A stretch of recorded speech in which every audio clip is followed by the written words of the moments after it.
Hello, welcome to my latest video about .NET Core. Today I thought I'd look at the channels in .NET Core. So I got the idea from watching a video the other day on the Microsoft Channel 9 site, and it's quite interesting, and it shows the new Channels API, which, as it says here, is a way of allowing a producer to pass data over to a consumer, and it's all thread safe and asynchronous and so on. So I thought I'd have a go at that today. My idea is I'm going to write a client application that's going to generate events up to an API, and then this API is going to store them in the channel, and then every time it's got 5 entries in its channel, it's then going to write it out to a file. So to get things started, I've created a brand new .NET Core website, and I'm going to delete the example controllers it adds, which is to do with the weather forecast, because we don't need those for the moment. And I'm going to create a new folder to hold our view models.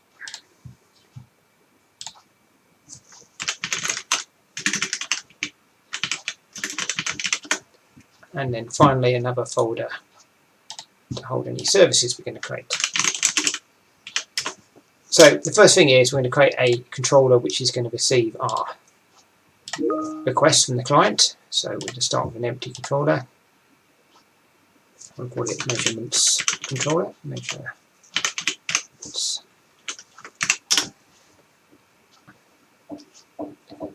So just give that a couple of seconds to create. So the idea is this controller is going to have a single post method on there to receive the measurements from the client. I always wonder whether it's actually quicker just to create the classes manually and use the wizard, but I'm getting that. Right, so we need a new method. So we need to be a post method, so we mark it up with our post attribute. And there's two types of channels. There's bounded and unbounded channels. So bounded channel only allows a certain amount of data to be buffered at a time. In this case, we're going to use an unbounded channel, and because it's unbounded, putting stuff into these channels is always going to work. So we don't actually need a asynchronous method. We can just use a normal asynchronous one. So post. And we need a view model which we're actually going to get the data from. So we'll inject that from the body. So we'll call it a measurement view model. That could be our request. So we create that in our view models folder.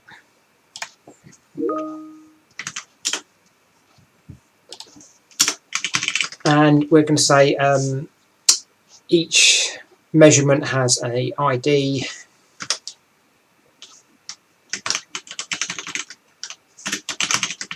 and a value. Just use integers.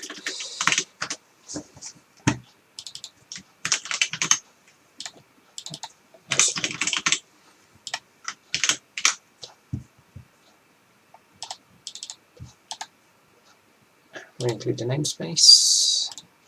So the client can post a request in, and then what we need to do is add it to our channel. So the next thing is we're going to write a class that's going to wrap up our channel.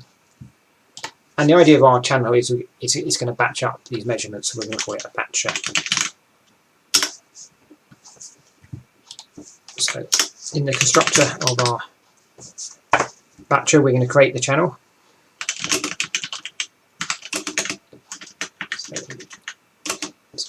So it's in System.Remoting.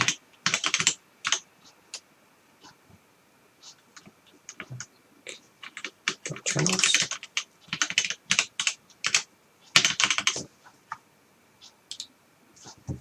So look at my notes. Oh, it's in System.Threading. That's right. And then there's a static method on channel, which will then create either a bounded or unbounded queue. So this time we're going to use an unbounded queue, and it's a generic object, so we need to give it the type of our new model.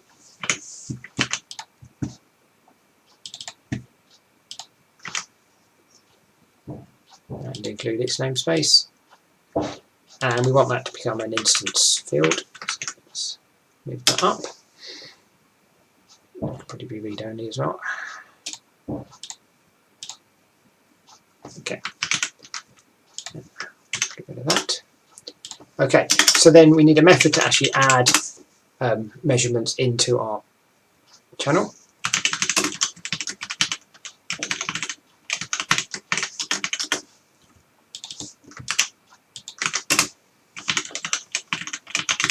So this is going to be reasonably straightforward. We're going to do channel dot. So we've got readers and writers. So here we've got a writer, and we're going to. We don't need to do it asynchronously, so we can just do try write.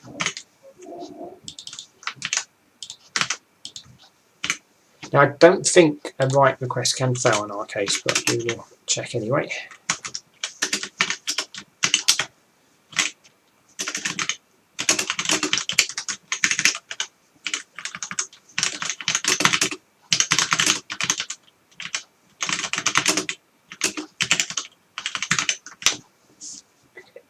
So now we've got our class that wraps up our channel. So the next thing is to use that in our controller. So we can inject that as a service. We can inject it in the constructor or just in this method. So in this case, we'll do it just in this method. So again, you need to bring the namespace in. And then we can call our method.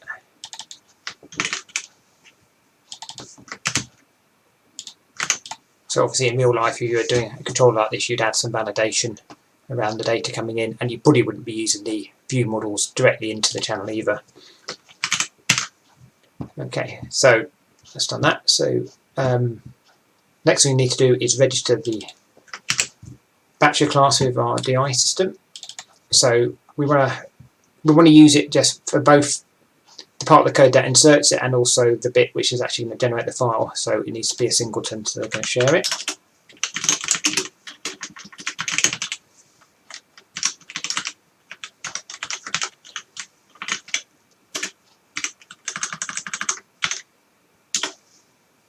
Okay, so that's good. Okay, so that's our, just make sure that builds, and then what we can do is we can add a console application to simulate the client.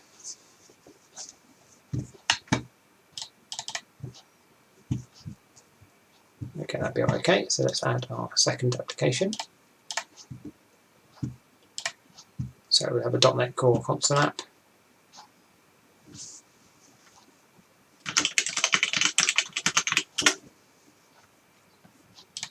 Okay, so we're going to need to use a HTTP client. So we have those.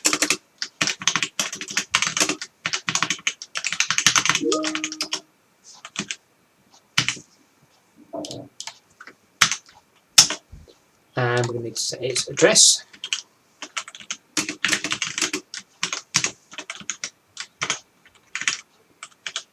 So we can get that from our launch settings over here. So I normally use Kestrel and run it directly in console app rather than IIS Express, so we'll just take this one. Okay. So then what we're going to do is we're going to generate a request, wait a second, well in fact, we'll wait a second, then generate a request, and then we'll just keep looping around doing that. So let's start off with a loop. So we're just going to loop forever.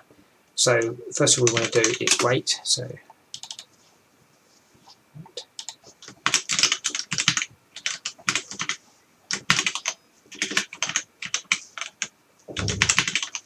we're just going to wait a second whilst we get this working so we can see what's going on.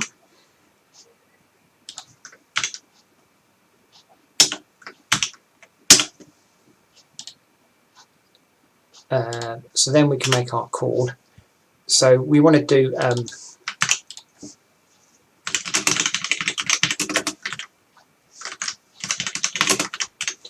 so what we're going to do is we want to do post as JSON, which you have to create your own extension methods to do that. Fortunately, I've got one I prepared earlier.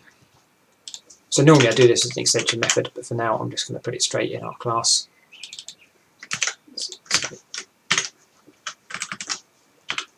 The URL is going to be, I think it was API slash measurements. and then finally the data. So we'll just use an anomalous object for this.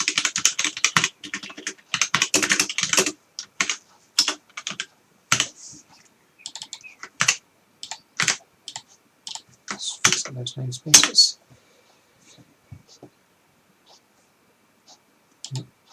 Oh, we've installed Ubisoft.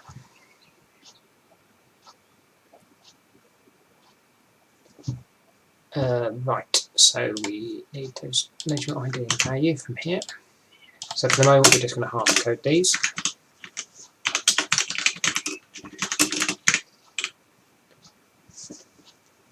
Don't need to pass any args in. We probably want to check we've got a valid response back.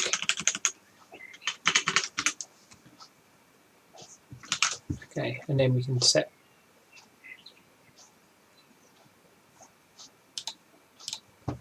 both projects running at once.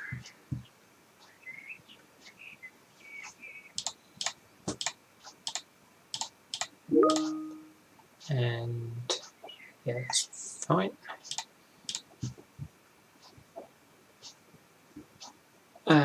And then we can just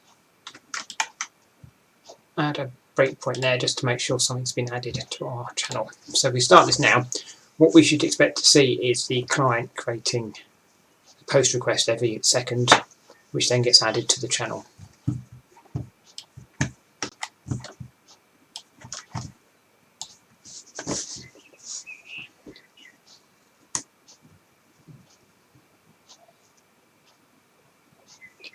Syncing. Okay, so that's the server started. Yeah, just change that. Okay, that's good. So it's hit the controller, it's called our service, it's passed in a measurement, 1 and 2, and it's, yeah, we can now see that's in our channel, so that's working fine. So let's change this because we don't want to open the browser each time it runs.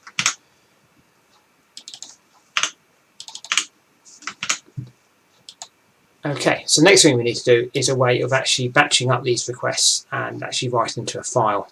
So what we need to do, what we really want to do now is have another method which returns an array of measurements.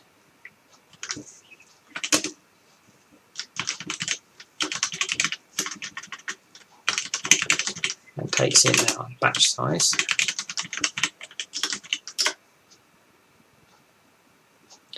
So the result is going to be a new array of that size.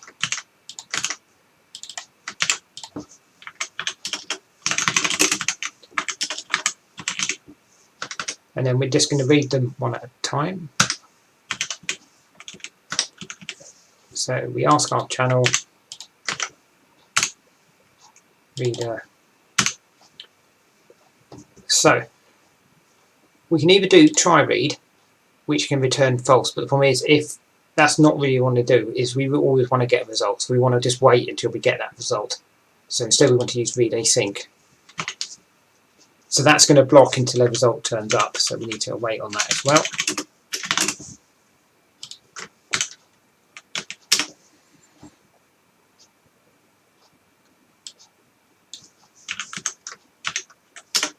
Let's tidy it.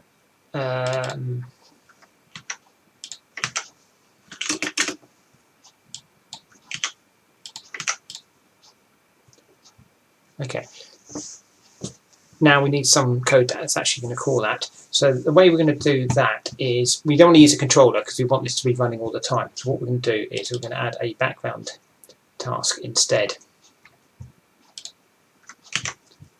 So we go to our startup on our services. We can do add hosted service, and then we give it the class that's going to be running in the background. So this could be our writer service. And we'll just create that in our services folder.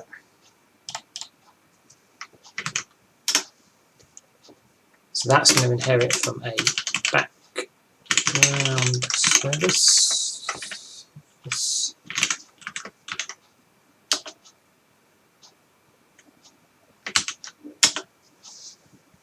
Okay, and what we're going to do here is we're going to, well, we need to be injecting our batcher.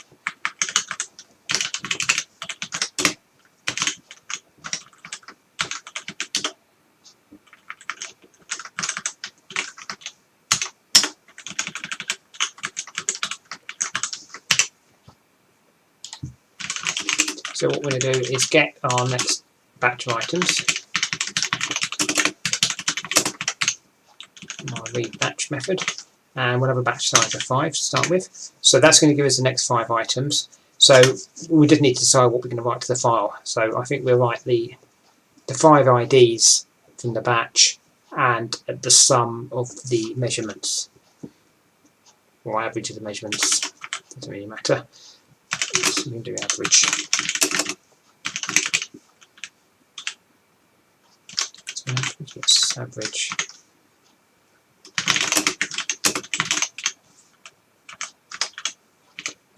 And the range is, so we just want to combine the 5 IDs into a string, so we can use string.join, and we'll join them with commas, and I'm going to take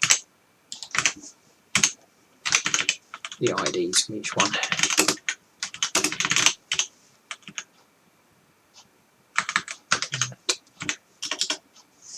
So now we've got both of those, we can now write that to a file.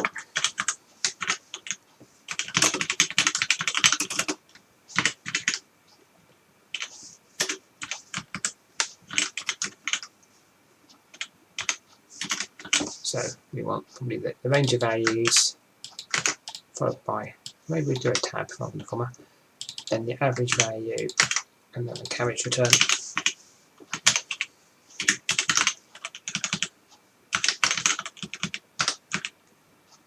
Now we can write to the file.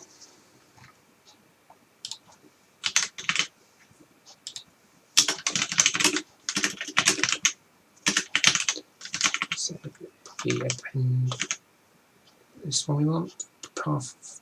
Yeah, so it creates a file if it doesn't exist, otherwise it appends to it. So we need a path for a file and file line to write.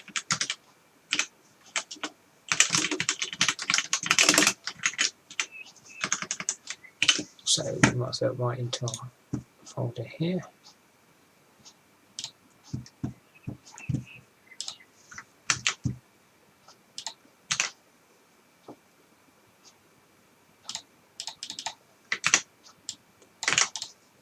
Okay, so that's going to work for the first batch, but what we want to do is just keep going until we've been told to stop. So we just need to add a loop.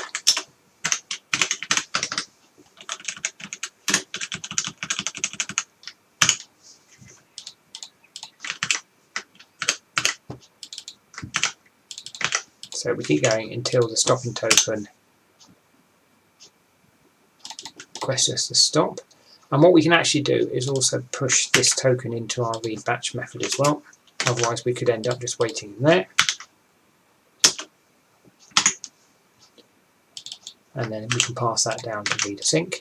So I think that's going to throw an exception when the cancellation token is true, which is fine for this example. But we might end up losing part of the batch when that happens. And I think that's all we need to do. So if we run that again,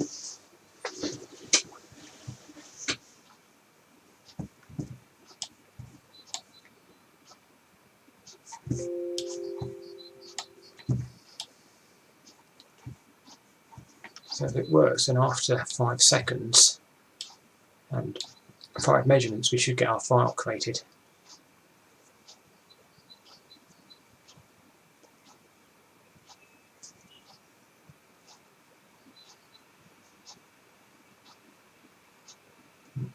Or maybe not.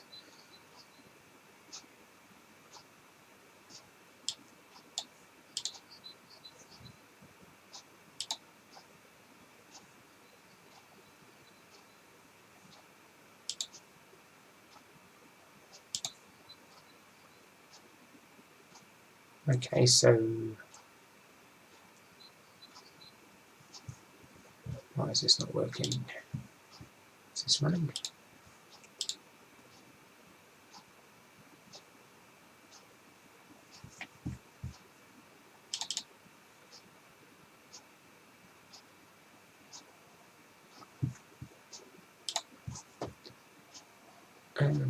here? So let's do background service. Will I hook that up?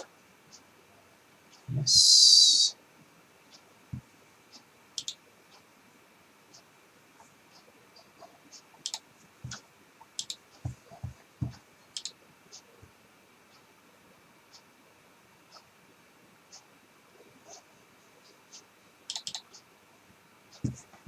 Okay, so it's one in here.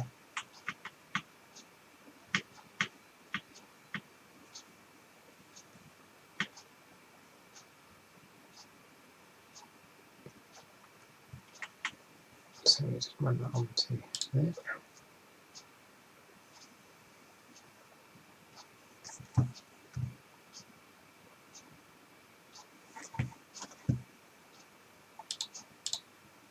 Okay, so it's got our 5.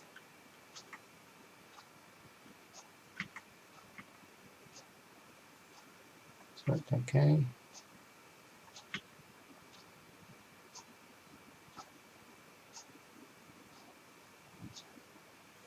Ah, I know why. I haven't got file.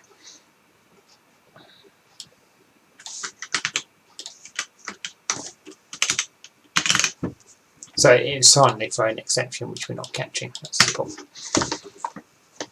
And yeah, and we'd given it the path to a folder rather than a file in the folder.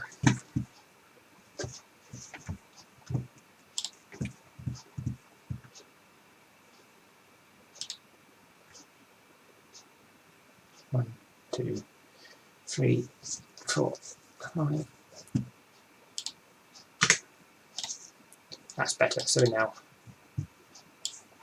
now it's now batching up the stuff to write to the file. So we look now, yeah, so that's working. So let's change it to put some more interesting values in. So we'll keep track of the measurement ID.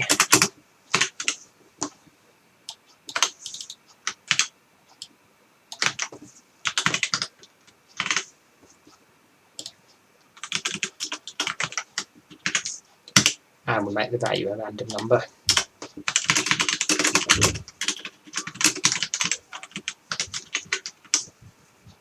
And it might as well be between 1 and 100.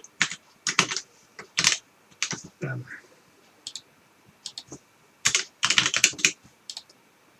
we don't go into lay anymore because we've seen it working. And we just delete our existing file.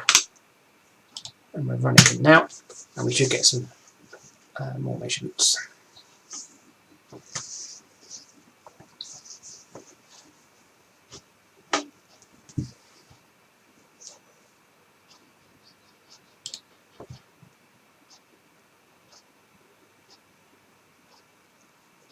So it's created the file, and you can see it's already written 105 rows.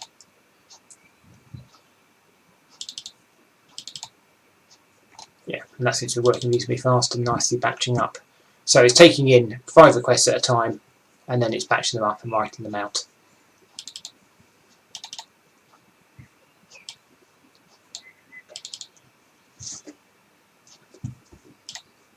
So what we should be able to do is actually run a second copy of this as well.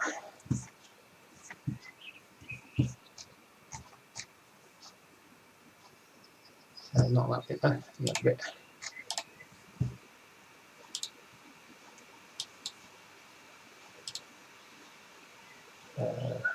Create it. Something like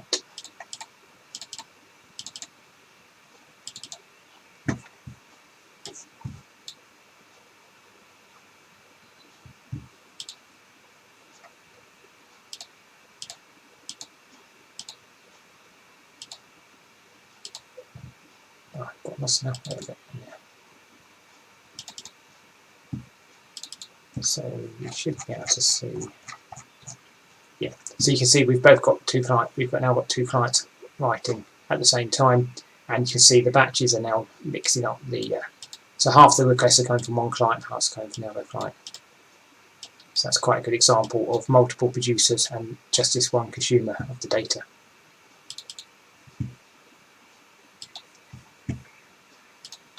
Hopefully you found that quite interesting, and it's given you some ideas of maybe things to try out. And I definitely also recommend watching the Microsoft video because that's a very useful introduction to it as well. Thank you for your time.